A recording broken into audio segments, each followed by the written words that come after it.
Hala Maroc, and I'm sitting here with the beautiful. Where can we find you, Cocoa Sorai? CocoaSorai.com. You can find me on Twitter, Instagram, Facebook, YouTube. Everything is CocoaSorai. Okay. Yeah. Like I just told you before the camera turned on, I've been waiting to cross paths with you. I've heard about you and amazing things about how you perform, and I got to witness it today at the BET show. And we just have so much to talk about. You ready? I'm ready. Right. I'm ready. First, I'm not sure if I'm ready, but I got this. Let's get it. Okay, so I did learn today that you're actually a teacher in real life. Yeah. That's amazing. I am. And it's also for music. Yes. So that you're just like a master of your craft. This is what you do 24/7. Yeah, you know what it is? There were people in my life when I was younger that allowed me to explore the things that I do now. And it's important for kids, I think, to see those options and to see it from people who are doing it. Like, all of my kids knew I had a show today, so I wasn't coming in. And they're like, oh, have a good show, Miss Coco. And they're hitting me on Instagram, and they're liking pictures of them like, oh, God, get on my Instagram. Like, that could get me proud. Exactly, but they'll probably see this interview before I see it, and then come to class and be like, so you were interviewing with... Yes, but they're amazing. That means you inspire all these kids. Yeah, and they inspire and you do me. a lot for the community. They inspire me, like more than anything, because it's just a reminder of where I came from and the potential that's there. Kids keep you they keep you moving and active and young, and they remind you of how you influence people. Right. Seeing them, like I influenced them. One little girl came in and was like, I asked my mom to put a white streak in my hair. She told me no. And I just was like, well, you're like 11 teen. So one day you'll grow up and get to put the white streak in your hair. Let me get some clip-ins, some little white streaks, and you can do that, But they're amazing, And speaking of inspiring, you have a certain style to you in your music, the way you perform, and your vibe. Who inspires you? Tina Turner. Huh. That's a good one. So soulful. Miss Tina, if you ever see this, I'm just dying to yes. First of all, she has these legs.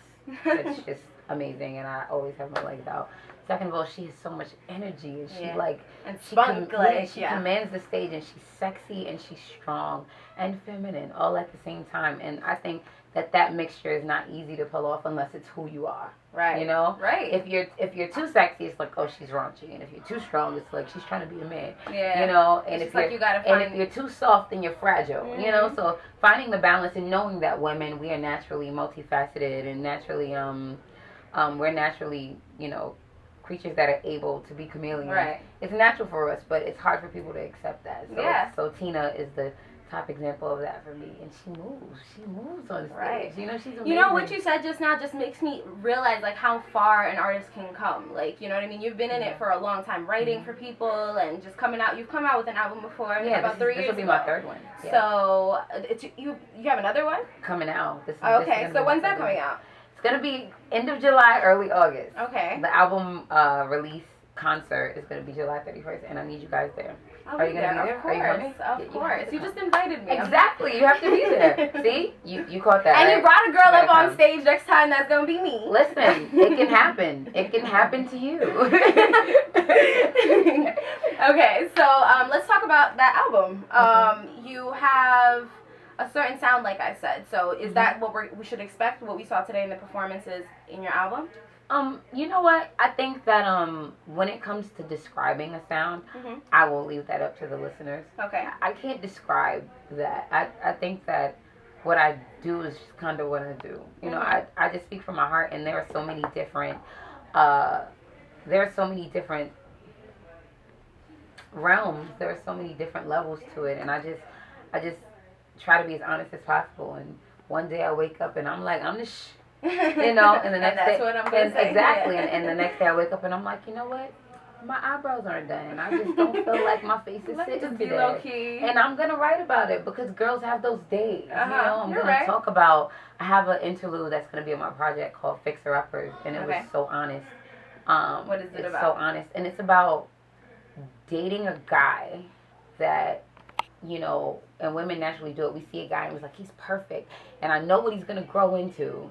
you know? So That's the key word. So, like, he's not everything I want, because no one's ever going to be everything you want, and you're not going to be everything someone wants. But we grow, and you see it, and you're like, you know what? With a little love and tenderness, he'll grow into what he needs to be, you know?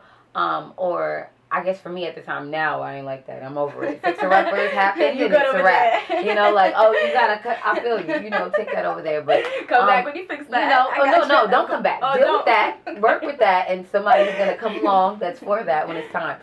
What it is Fixer-uppers was an honest part of me saying in my last relationship, I dealt with somebody who was damaged and broken, and I really did see that he needed to be loved through it. But the question after he broke my heart 5 years later is like, you know, how just did all that? First I was upset with him, and then I was like, how did I get here? You know, like, if I knew this, then this is my fault. And I think a lot of women don't really take responsibility for that. So the words are, you know, you were the monster under the bed. You can sing it? Really? You don't want to. Seriously, can I sing it? Go ahead. It's just you and me. Okay, I'm going to sing a song. You were the monster under the bed, in the closet, in my dreams, stuck in my head. Maybe I should run, but I'm not afraid. Can't be a hero without anybody to save. You wanted something to break, I needed something to love, it's a fair exchange. Oh, why do I fall for the fixer-uppers? Why is it always the fixer-uppers? Loving him made me strong. No, I was dumb. Why do I fall for the fixer-uppers? That's it. Okay. It's an interlude, but it's... Woo! Thank you, but it's honest, and the part of it that was honest for me was, you know, one, you needed something to break, and I needed something to love. It's a fair exchange, and, you know, me saying, you know, can't be a hero without anybody to save. And I had to be honest with myself and say what part of me felt like, you know, it's okay that there's something that made you there's something that made me say, I see, no, and be honest and say, I see this. But, you know, this is all that needs. And, you know, now it's kind of a thing where it's like self-preservation. You know, and loving yourself and saying you're a great guy and you got some things you need to work out. But that thing, I can't do it. You know, and that's okay. So... Okay, so that being said, number one turn off. Like, what is it? Like if he has that, you're just like, can't. People who are not themselves. Okay. I don't like extra, and I'm in the music industry, so I know extra the moment I see it. Like, someone will be like, hey, Cocoa Sorai, it's wonderful to meet you, and I'm like, hey, what's up? So if I'm that cool, don't keep trying to be like he is, because I'm saying, so, and I'm like, I'm trying to make an impression that's not. What I'm saying is, it's not like I'm not openly being like, hey, what's up? I'm not being like, oh, hey, how are you? You know, or even so, just being in a space that isn't transparent. I'm transparent, you know. So I want, if I'm being transparent, be transparent. And if you're doing something else, it's like, you don't need to do that here. I see you. Like, I see you. You see me. Like, let's have a real conversation, you know? And I feel like that translates in your music, too. I'm not gonna lie. Like, you're very honest in your music, and you've been writing this album for 3 years. So you've been through a lot in those 3 years.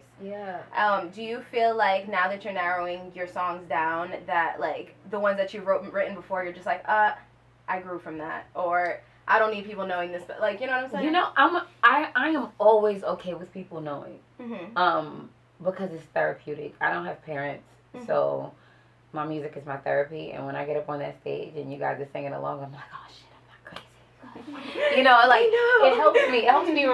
You know, it helps remind me that I'm not crazy, because I don't have a mom to say, hey, baby, well, when I was your age, it's like you're good. Yeah. You know, like and I'm. Always a little raspy because I was saying. No, it's okay. And I'm very honest in it, because I know someone's going through it. I guess for me now, it's the flow of the album that some songs don't fit. But I'm not ashamed of any of my challenges or anything that I've done, you know. And I'm not afraid to talk about it, because it's important, and somebody else is at that space right now. And that's what music is about. And I want to be honest, you know, like I want to be honest, and you know, I know some people hear black and blue and they're like, "Oh, Coco." I'm like, "Well, that's how I felt that day. Right. Tomorrow, I don't want to feel that way. Tomorrow, I'm like, no, love me, hold me, you know, and that's how I feel. But why can't I write about that? Right. And why can't I write a different song the next day? And why can't I put it on the same project? You know, like I said, women are multifaceted. Humans are multifaceted. It's true. I should be allowed to write all of those things. And let alone the fact you're a creative being. Like, yeah, you know what I'm saying? Like legit creative. Yeah. Fixer Uppers is a record that I produced. And I did all of the vocals with my voice. And you write all your songs. Yeah. That's I did amazing. all of the parts of the music with my voice for Fixer Uppers. You know, That's so awesome. I didn't even know I could, but I didn't have a beat that reflected what I was feeling. And I made it. And I engineer, I record myself. I have a studio in the house. So all of these things, you know, allow you to, like I said, that time with yourself. Mm-hmm. It allowed me that time with myself to just let it all out. let it out. And sometimes you can't do that with, creatively, you can't do that with a bunch of people around. Yeah. Anyway. Or you can't do it on certain music. It's like, that's not, this is wonderful. It's like that's not holding where me I'm at back. today. Like, You know? So.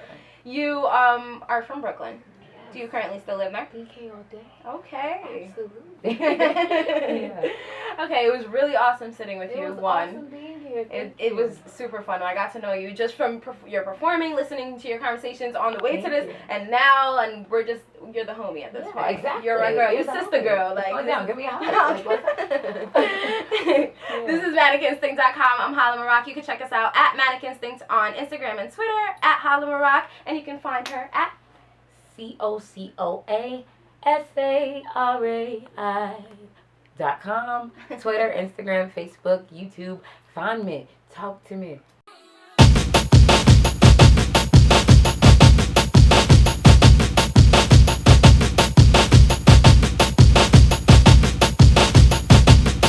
Well, hold up.